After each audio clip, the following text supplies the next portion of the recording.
So let's talk about the way he used to speak. How was his speech? His speech is, how did he talk basically? His wordings, his talk was very clear, and was very, very eloquent, very concise. He would say some few words, but it would mean a lot. Okay, and he wasn't quick or wasn't very continuous. He would break it down. So he was also a teacher, right? So he would sometimes repeat a thing 3 times so that people understand very well. So that was his style. And he was very soft when he was talking, as we saw that in the previous hadith. And one amazing thing is that, subhanAllah, we miss the sunnah of Rasulullah sallallahu alaihi wasallam. When he used to talk to people, what did he used to do? He used to turn his whole body towards them. That was his way. So he just not just looking on the side, no. He used to turn his whole body. Why? Because that basically shows that you really care about that person. And it also shows that you are not arrogant if you turn your whole body towards a person. And he never disgraced anybody anytime, no matter how angry he got. And he also, it's mentioned in other hadith that when he was surprised about something, he would just turn his hand like this. That was also recorded. And it is also said that when Rasulullah sallallahu alaihi wasallam, when he talked to a person, he would make him feel that he is like the best person. That's how he used to talk. It's not exaggerating. That's how he was. The way he used to talk to people, it was just amazing. And in fact, there was this incident where Umar ibn al-As, he used to think that Rasulullah sallallahu alaihi wasallam likes me a lot because the way he talks to me, I think I am his favorite. That's what he used to think. So one day he came to him and he asked, who's the person that you love the most? So he said that I love Aisha the most. So I said, no, among the men, who do you love the most? He said, her father, that is Abu Bakr radiallahu anhu. So he was waiting for his turn. Then he said, who's next? And he said, Umar radiallahu anhu. And he was like, okay, I give up now.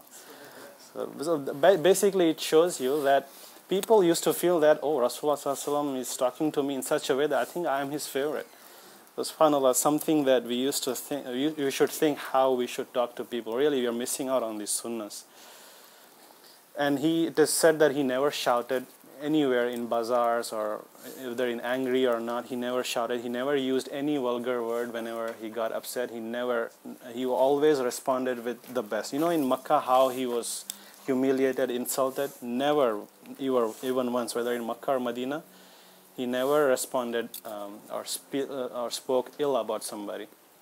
He would just bear it with patience, or he would just ignore them.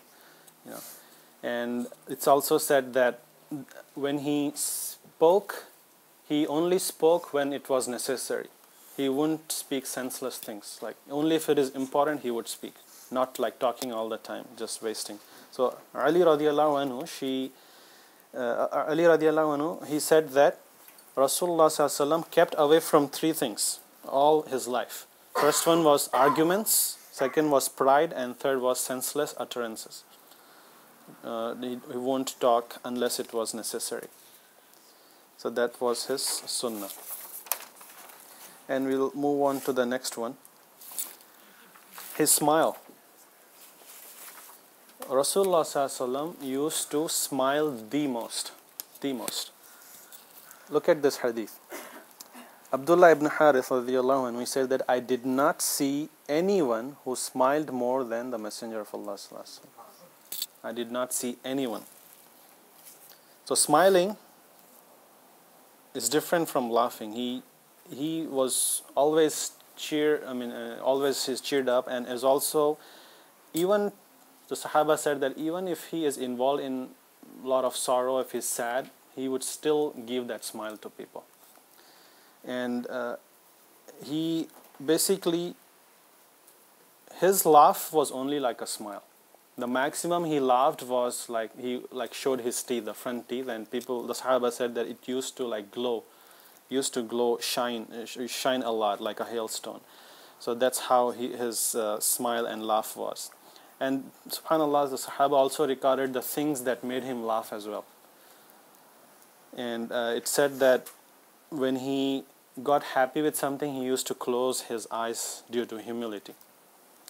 So few incidents that I have here, what made him laugh or what made him smile was, there was this person, like he was saying that on the day of judgment something will happen, and this person, he would have a lot of major sins and minor sins, but because of his piousness, Allah subhanahu wa ta'ala will hide his major sins, right? He will not show. So he will be like very happy, oh, I don't have major sins. Allah hide them. So then his minor sins were there, but Allah subhanahu wa ta'ala will tell him that I will convert your minor sins into good deeds, right?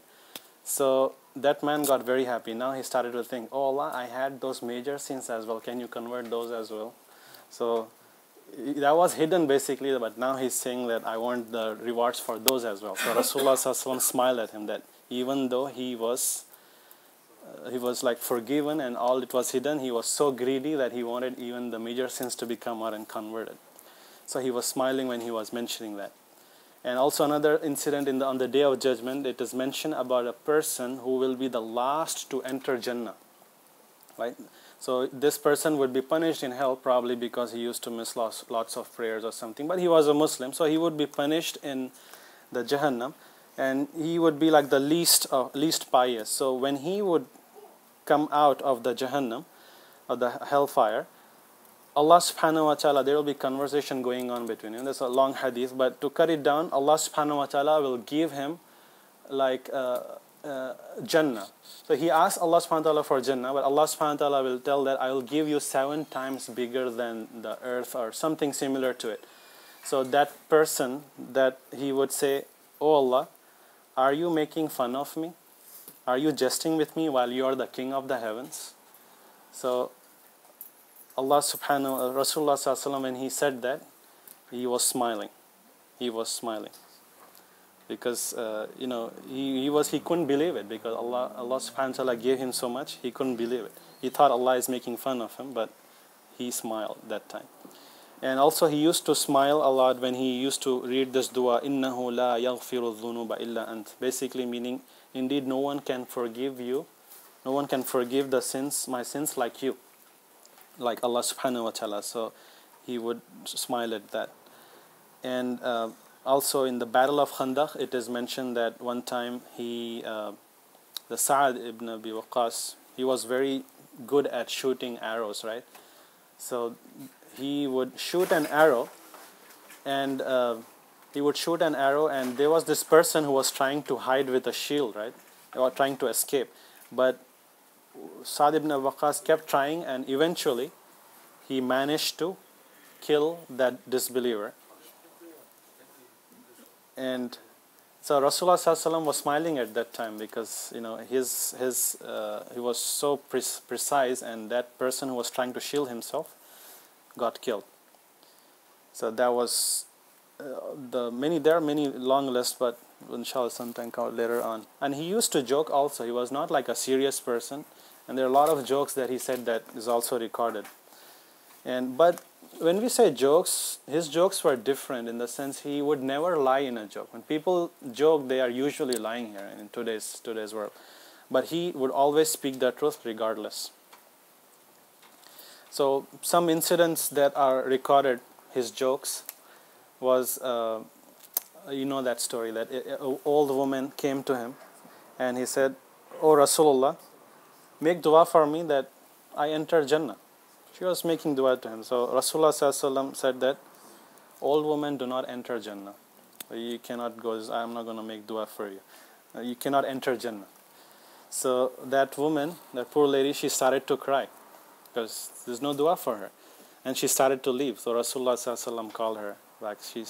He basically said to her that a woman will not enter Jannah in her old age, but she will be young and playful. So her youth will come out in Jannah, and she will remain like that forever. That's what Rasulullah sallallahu alaihi wasallam. So, and Sahaba also used to be sometimes, Sahaba used to respect him a lot, but they also used to have good times with him. They also used to play some jokes and tricks on each other. So when Rasulullah sallallahu alaihi wasallam one time, he wanted to get on the horse. So you have a saddle, right? So somebody wanted to play a trick on him. So when he put his foot on the saddle, they untied the saddle. So what happens if you untie? He like fell on from the saddle because it was not tied. So Rasulullah sallallahu alaihi wasallam was smiling and laughing a lot on that incident. He slipped. So that really shows you the relationship between Sahaba and Rasulullah sallallahu alaihi wasallam. He won't mind and they won't mind playing such tricks. So that was good relationship with them. And also there is mention that there was this woman who came to Rasulullah sallallahu alaihi wasallam, and she said, she was talking about her husband, and has the one who has white thing in his eyes, that's the one. So that woman was saying, no, he doesn't have any white thing. What are you talking? No, he has this white thing in his eyes.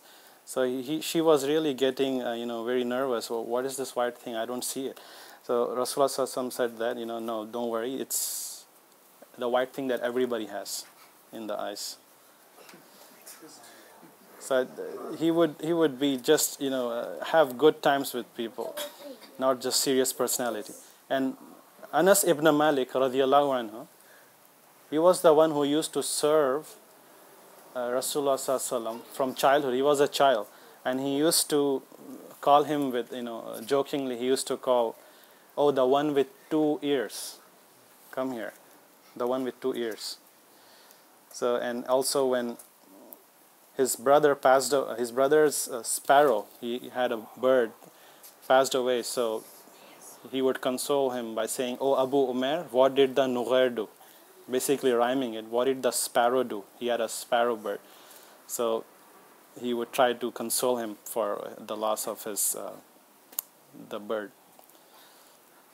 And one person came one time to him, and he said, "I need a camel to ride.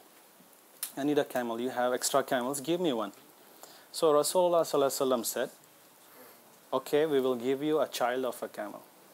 So he was like, "No, I don't need a child. I need a camel. I need to ride upon it."